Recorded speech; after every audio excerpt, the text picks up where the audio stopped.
북한이 한국의 새 정부 출범을 눈앞에 둔 시점에 또다시 탄도미사일을 발사했습니다. 전문가들은 정찰위성용 발사체로 위장한 대륙간 탄도미사일 ICBM 시험 발사일 가능성에 무게를 두고 있습니다. 한국합동참모본부가 북한이 4일 낮 12시 3분 평양 순안에서 동해상으로 탄도미사일 한 발을 발사했다고 밝혔습니다. 합참에 따르면 탄도미사일은 비행거리 약 470km, 고도는 약 780km로 탐지됐으며 속도는 마하 11로 포착됐습니다. 오니키 마코토 일본 방위성 부대신은 미사일이 최고 고도 약 800km로 약 500km를 날아서 일본의 배타적 경제수역 밖에 떨어진 것으로 추정된다고 밝혔습니다. 이번 도발은 북한이 지난달 16일 오후 6시 함흥 일대에서 대남용으로 평가되는 신형 전술 유도무기 2발을 발사한 지 18일 만이자 올해 공개된 14번째 무력 시위입니다. 벌써 이만큼의 도발 행위를 보였다는 것에 경악이라고 말할 수밖에 없는데요. 미얀 정보 당국은 현재 세부 재원을 정밀 분석 중이지만 대륙간 탄도미사일 ICBM 또는 정찰위성을 저궤도로 올리기 위한 발사체의 시험 발사일 가능성에 무게를 두고 있는 것으로 전해졌습니다. 이종섭 한국 국방부 장관 후보자는 이날 국회 국방위원회 인사청문회에서 이번 미사일 기종과 관련해 ICBM일 수도 있는데 그보다 사거리가 좀 짧은 것일 수도 있다고 말했습니다. 전문가들도 정찰위성 발사체로 포장한 화성 15형 또는 화성 17형 ICBM의 시험 발사일 가능성을 제기하고 있습니다. 민간 연구기관인 한국국방안보포럼의 신종우 사무국장은 화성 17을 2차 발사 때는 위성으로 위장을 하면서 고도를 600km까지 올렸고 그러다가 3월 16일 3차 발사 때 대폭발을 한 바 있다. 그렇다고 치면 북한이 최근 관영 매체들이 화성 17을 마치 엄청난 ICBM처럼 대회에 많이 선전을 하고 있는데 그 차원에서 지난 3월 16일 화성 17 폭발 사고 원인을 찾아서 이번에 지난일 2차 발사 때보다 고도를 200km 올려서 재시험 발사를 한 게 아닌가 추정된다라고 분석했습니다. 북한은 앞서 지난 2월 말과 3월 초 평양 순안 일대에서 동해상으로 정찰위성 개발을 명분으로 화성 17형을 쐈고 이어 3월 16일에도 쐈지만 발사 직후 폭발했습니다. 한국군 당국은 2월 말 발사된 미사일은 비행거리 300km, 고도 620km, 그리고 3월 초 발사된 미사일은 비행거리 270km, 고도 560km로 추정했습니다. 한국 청와대는 이날 서훈 국가안보실장 주재로 국가안전보장회 상임위원회를 열고 북한의 이번 미사일 발사에 대해 UN 안보리 결의를 명백히 위반하면서 국제사회의 평화 안정 요구에 배치되는 탄도미사일을 발사한 것을 강력히 규탄한다고 밝혔습니다. 청와대는 오는 10일 신정부 출범을 앞두고 굳건한 군사적 대응 능력과 공고한 미한 동맹을 바탕으로 어떤 위협에도 확고히 대응해 나가겠다고 강조했습니다. 이종섭 후보자도 국회 인사청문회 자리에서 단호한 대응 의지를 밝혔습니다. 특히 우리 군의 대북 억제 및 대응 능력을 집중적으로 보강하여 북한의 핵과 미사일 위협에 단호히 대응하겠다라고 말했습니다. 이번 발사는 김정은 북한 국무위원장이 지난달 25일 북한 주민들이 보는 가운데 열병식 연설을 통해 핵무기를 전쟁 방지뿐 아니라 근본이익 침탈 시도에도 사용하겠다며 선제 핵공격 가능성을 공개적으로 언급한 이후 첫 도발입니다. 이에 한국 정부 산하 국책연구기관인 통일연구원 조한범 박사는 미얀 연합훈련이 종료된 시점을 맞춰 도발에 나선 것으로 보인다고 말했습니다. 이종섭 후보자 또한 한미 연합훈련에 대한 북한의 모종의 반발은 이미 예상이 됐었다. 그러니까 중장거리 탄도미사일 기술 그 다음에 정찰용 위성 개발을 위한 기술 개발의 필요성이 있었을 것이다. 따라서 한미 연합훈련이 끝난 시점에 맞춰서 정치적 타이밍을 조절했다.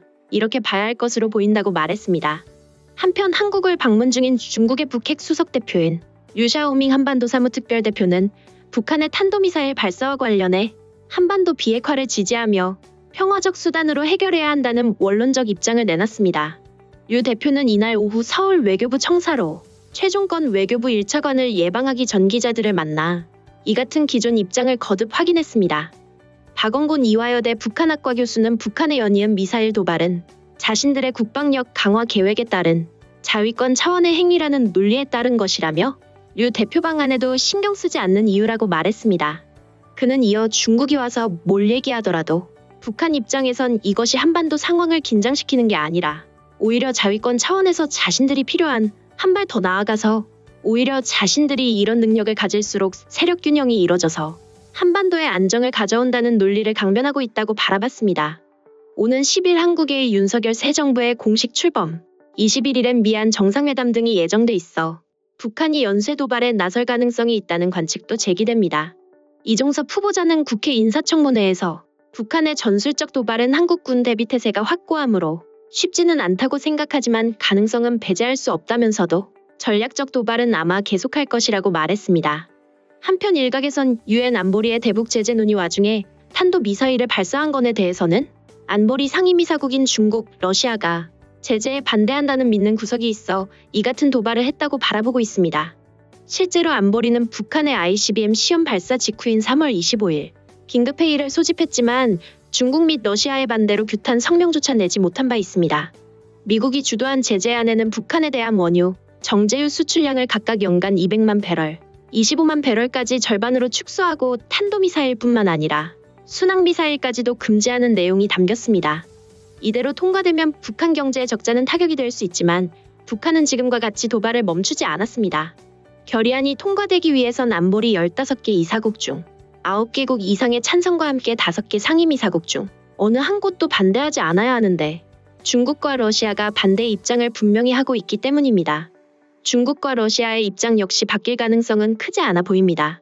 앞서 언급한 방한한 중국의 북핵수석 대표 류샤오밍 한반도 사무특별대표의 태도를 통해 평화적 수단을 언급한 것은 추가 대북 제재를 상황을 악화시킬 행동이라며 부정적으로 평가한 것의 연장선으로도 볼 수 있습니다.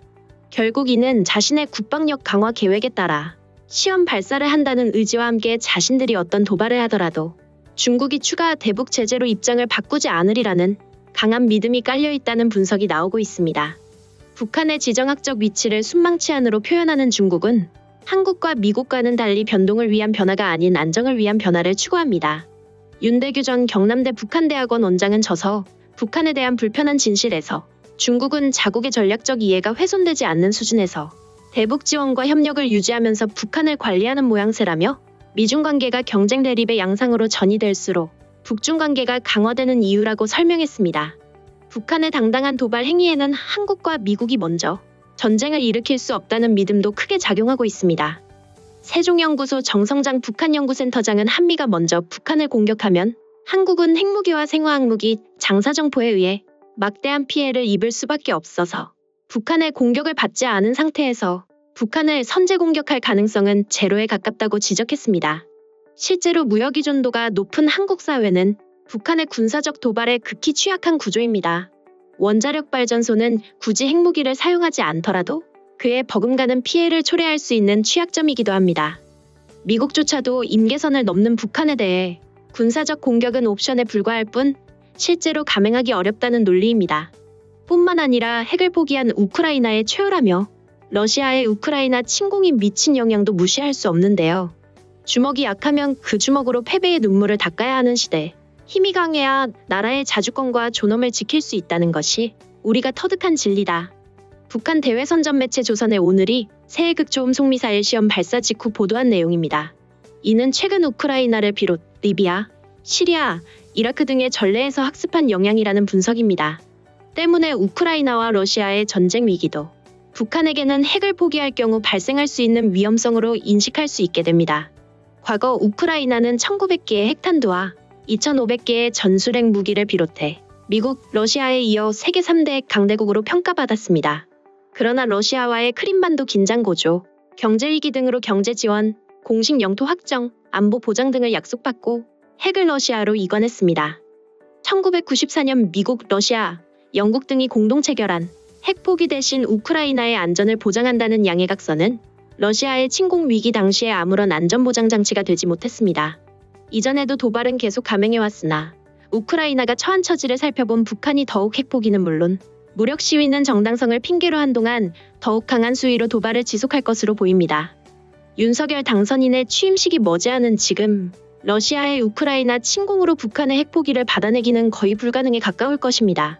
게다가 남북 정상이 문 대통령의 퇴임을 앞두고 친서를 교환했으나 문 대통령은 북한의 빈번한 무력행위, 도발 자제의 내용은 없었고 김 위원장 또한 평화 정착을 강조하면서도 책임을 떠민다는 느낌을 지울 수 없었습니다. 결국 이번에도 씁쓸한 결과만이 남았는데 계속되는 악재로 인해 윤 당선인의 정식 출범 이후에도 한반도의 초긴장 상태가 예상되는 만큼 우려가 될 수밖에 없는 상황입니다. 오늘 소식은 여기까지입니다. 내용이 도움이 되셨다면 구독과 좋아요, 알림 설정 부탁드리겠습니다. 세상의 소식을 전하는 월드리뷰는 계속해서 달려나가겠습니다. 시청해주셔서 감사합니다.